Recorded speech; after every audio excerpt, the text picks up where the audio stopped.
In this video, we will teach you how to run and interpret the time card report.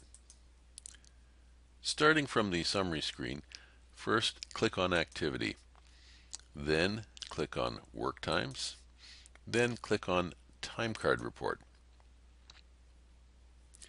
Then click on Options, and we'll pick this week as our reporting period. Then click on Apply Changes if you're ready, or if you have the system set up with driver ID, you may wish to run it by driver, in which case you would then click on driver as opposed to leaving it set at device, and then click on Apply Changes.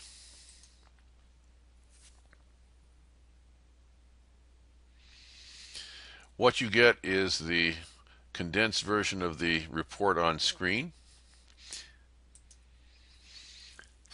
As discussed previously, you can also have these reports downloaded to your desktop. We've got a desktop version of the report here, and I'll walk you through what the report is telling you.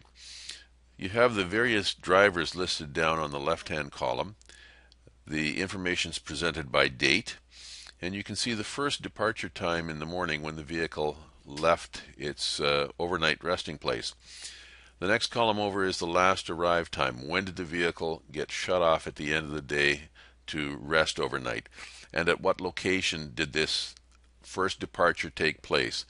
And you can see that a number of the locations are at Pinpoint's office. Moving over to the tabular section of the screen, what we have are time durations laid out here.